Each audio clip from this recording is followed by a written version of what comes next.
Diceritakan kawanan Yeti yang tinggal di puncak Gunung Himalaya, di mana hidup mereka berlandaskan aturan hukum batu kuno yang dipegang oleh Stonekeeper dan para Yeti harus mematuhinya.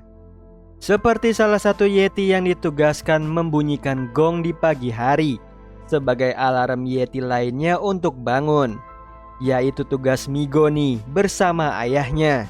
Namun di sini Migo hanya membantu saja, dikarenakan belum waktunya. Padahal Migo sudah tidak sabar melihat teman-temannya terbangun dan beraktivitas di pagi hari. Tiba-tiba Stonekeeper mengamanatkan Migo untuk latihan gong. Betapa bahagianya Migo nih, ditambah para Yeti lainnya menyemangatinya. Lalu Migo latihan bersama dengan ayahnya, yang beberapa kali mencoba hasilnya gagal. Untungnya di percobaan terakhir Migo berhasil. Namun ia teralihkan oleh Michi, Yeti yang disukainya, sehingga Migo meleset dari gong dan terlempar keluar desa, di mana ia menyaksikan sebuah pesawat mengalami kecelakaan.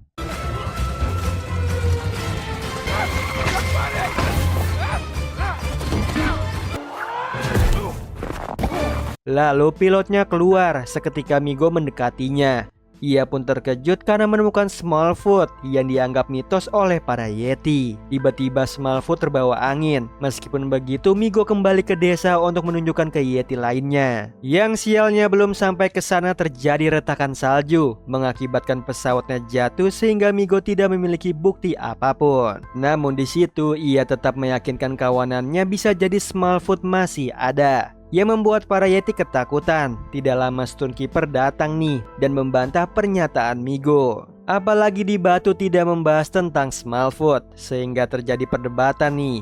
Di sini Migo tetap percaya apa yang dilihatnya, sedangkan Stonekeeper meyakini yang lain bahwa Migo salah lihat. Yang pada akhirnya Migo dianggap menentang batu, jadi Stonekeeper memberinya hukuman dengan diusir dari desa. Di sisi lain terlihat pemuda bernama Percy bersama Brenda asistennya membuat film dokumenter satwa liar. Ya, menurut Brenda, video versi kali ini tidak ada integritasnya. Sampai datanglah pilot yang melihat Yeti memberikan Percy ide. Sementara itu Migo dihampiri oleh Guangi, Kolka dan juga Flame. Mereka mengajak Migo ke suatu tempat rahasia untuk menemui ketua mereka.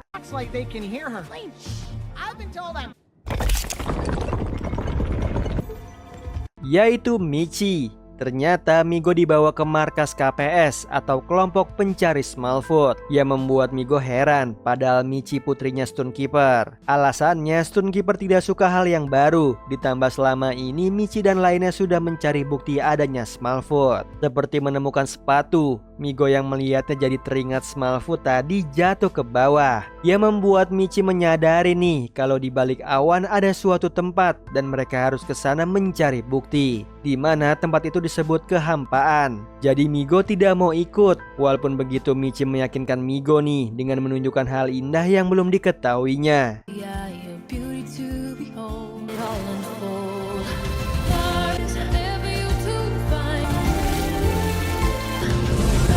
Sehingga Migo mendapatkan perspektif baru dan mau bergabung bersama KPS, yang ternyata ia dijadikan kelinci percobaan untuk diturunkan ke bawah sambil diikat tali, di mana Guangi yang bertugas mengatur talinya. Lalu perlahan menurunkan Migo. Sayangnya tiba-tiba trop putranya Stonekeeper datang. Otomatis Guangi melepas talinya.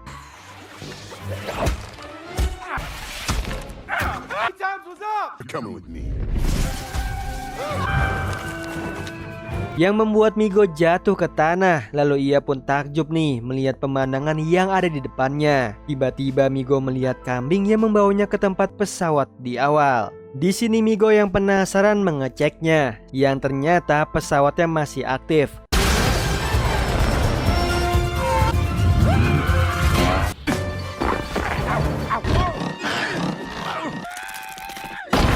Lalu melemparkan Migo ke jurang. Untungnya ia bisa naik lagi bersama menemukan jejak Smallfoot. Seketika Migo mengikutinya nih sampai ke kafe, di mana Brenda sedang mendengar idenya Percy yang ingin membuat video Yeti supaya viral. Bahkan menyuruh Brenda berpura-pura menjadi Yeti dengan memakai kostum. yang artinya Percy sudah tidak lagi memiliki integritas pecinta hewan. Padahal sebenarnya Percy ini sudah kalah saing nih dengan video viral yang beredar. Ditambah masa kejayaannya berakhir lalu berganti kebangkrutan. Sehingga Percy yakin nih kalau idenya tentang Yeti bisa melepaskannya dari tekanan hidup. Yang pada akhirnya Brenda meninggalkan Percy. Seketika Percy panik dan tidak hentinya menelpon Brenda. Sampai ia keluar kafe dan dikejutkan ada Yeti, yaitu Migo. Lalu menganggap Migo adalah Brenda yang menyamar. Jadi Percy mulai membuat videonya nih. Anehnya saat kamera menyoroti Migo secara bersamaan terlihat Brenda yang pergi begitu saja. Seketika Percy tersadar kalau ia bersama Yeti yang asli. Ditambah Migo mengajaknya berkenalan, padahal mereka berbeda bahasa, sehingga terjadi miskomunikasi. Lalu Percy merasa Migo berbahaya, jadi ia mau menembakkan obat bius. Sayangnya Percy tertangkap dan terkena obat biusnya sendiri. Tidak lama Percy pingsan. Kesempatan bagi Migo membawanya ke desa. Namun di tengah jalan Migo terseret badai salju hingga masuk ke dalam gua, di mana tubuh Percy sudah membeku. Jadi Migo menyalakan api unggun sambil memanggang Percy. Seketika Percy sadar nih dan panik mau dimakan. Untungnya talinya terlepas lalu membuat video akhir dari hidupnya. Sementara itu Migo sibuk mengeringkan sleeping bagnya Percy. Kesempatan Percy untuk kabur lalu mengirimkan videonya ke Brenda. Tiba-tiba muncul beruang memarahi Percy. Tidak lama Migo datang lalu menenangkan si beruang. Jadi Percy bisa melarikan diri. Kemudian Migo menyusulnya. Sedihnya kakinya Migo terkena perangkap. Sedangkan Percy sudah sampai di luar gua. Di sini Percy yang tidak tega memutuskan menolong Migo. Setelah merasa baikan, Migo mengajak komunikasi Percy lewat isyarat tangan. Tidak lupa Percy merekamnya dan ia baru mengetahui kalau Migo mengajak ke tempat tinggalnya.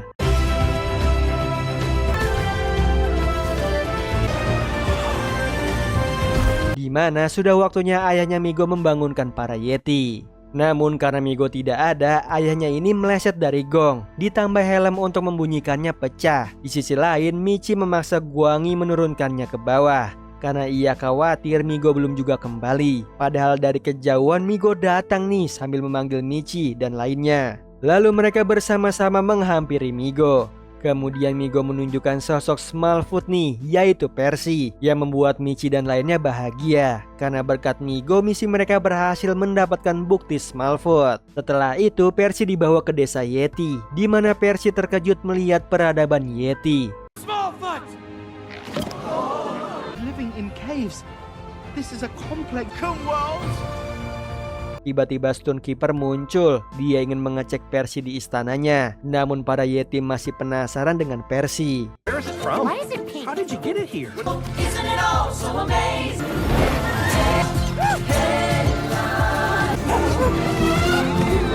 Yang ternyata Percy membawa semangat baru. Sedangkan Stonekeeper masih ragu nih. Jadi Michi menyarankan ayahnya berbicara langsung dengan Migo, karena ia yang menemukan Smallfoot.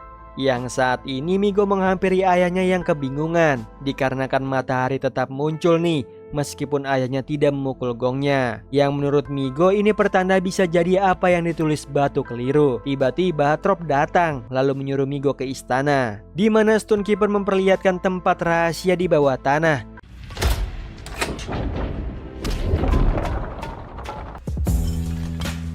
Yaitu ada gambar kuno menceritakan kawanan Yeti hidup di bawah awan yang sama dengan Smallfoot. Lalu para Yeti mencoba mengakrabkan diri, namun perbedaan ukuran menjadikan Smallfoot merasa terancam, sehingga menyerang para Yeti. Jadi demi menyelamatkan diri mereka mendaki ke puncak gunung, di mana ada awan pembatas antara Yeti dan juga manusia. Dengan begitu para Yeti terlindung nih dari manusia yang kejam. Meskipun Stonekeeper harus berbohong dengan penduduknya. Bahkan awan pembatasnya buatan mesin yang dikerjakan oleh para Yeti, supaya Yeti dan manusia tidak saling terhubung. Singkat cerita, Stonekeeper menyuruh Migo berbohong nih soal Percy pada Yeti dan lainnya. Yang saat ini Percy sedang bertukar informasi dan juga belajar komunikasi sama Michi. Tidak lama Migo datang. Ia terkejut melihat Michi bersama dengan Percy karena bisa membahayakannya. Tiba-tiba Percy kehabisan oksigen, ia mulai hilang kesadaran. Namun bukannya dibawa pulang, Migo membawa Percy ke Stonekeeper. Di sana ia mau merevisi pernyataan tentang Percy demi menyelamatkan para Yeti. Dengan mengatakan Percy bukanlah Smallfoot, ia adalah hewan yak, jenis langka, ditambah Stonekeeper memiliki buktinya ada di batu. Seketika Guangi protes nih, Migo sedang menutupi sesuatu. Seperti ia mendengar ada mesin di bawah mereka. Namun Migo menepis itu semua nih dengan menyebut Guangi adalah Yeti gila, yang membuat Guangi kecewa pada Migo yang tidak peduli kebenaran. Lalu Stonekeeper memasukkan Percy ke dalam toples dan membawanya ke dalam istana yang katanya akan dikembalikan ke gua. Di sini Migo mencegah Stonekeeper, tapi terlambat, pintu istananya sudah ditutup. Setelah itu Migo pulang ke rumahnya lalu duduk termenung. Tidak lama ayahnya menghampiri nih. Ternyata Migo merasa bersalah sudah mengkhianati KPS, terutama Michi, dan ia layak untuk dihukum. Tiba-tiba si ayah membantu Migo meringankan perasaannya dengan melempar Migo ke rumah Michi. Anehnya Michi tidak ada, bersamaan Stonekeeper mencarinya. Ternyata Michi membawa Percy ke kota, yang mana Trop mengetahui kepergian Michi. Daripada mengulur waktu, Migo meminta bantuan Guangi dan lainnya. Yang sayangnya mereka masih marah nih atas kejadian tadi, meskipun Migo sudah meminta maaf. Sehingga Migo nekat melompat demi menyusul Michi. Herannya Guangi dan juga Kolka ikut menyusul.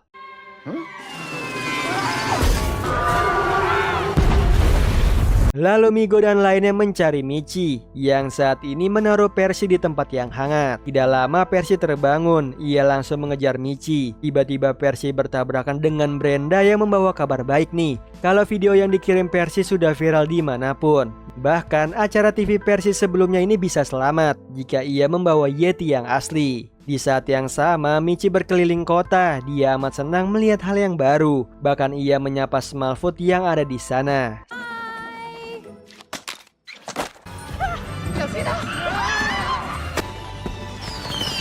Malangnya datang polisi untuk menangkap Michi. Seketika Michi kabur. Untungnya di waktu yang tepat Guangi menariknya ke tempat yang aman. Lalu muncullah Migo meminta maaf padanya. Alasannya berbohong demi melindungi Michi dari manusia yang sejak dulu menyerang Yeti dan menganggap mereka monster. Namun Michi meragukannya. Di tengah keraguannya, Migo dan lainnya harus kabur karena para polisi mengetahui lokasi mereka.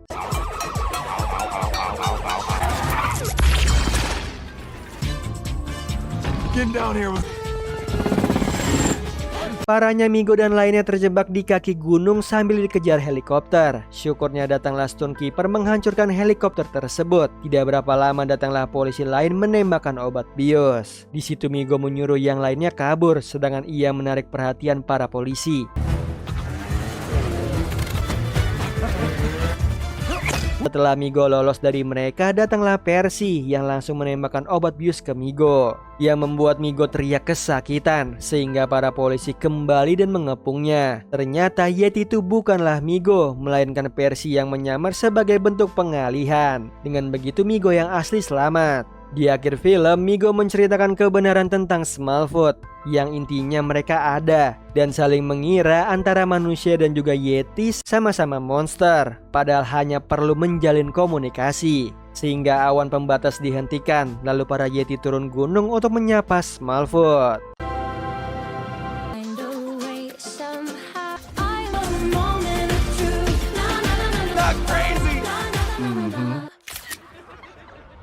Nah, itu tadi alur cerita dari film Smallfoot. Gimana Sleeper? Seru banget kan cerita kali ini? Dimana kita diperlihatkan kebalikan dari kita nih, yang masih meragukan keberadaan hewan mitologi Yeti. Dan menurut kalian, apakah hewan Yeti ini benar-benar ada? Coba deh komen di bawah. Oh iya Sleeper, kalian bisa follow nih Instagram kita di @temantidur.ytb atau @handyalfat. So Sleeper, itu tadi video kita kali ini. Semoga kalian suka sama videonya. Aku Hendy pamit. Happy nice dream and ciao.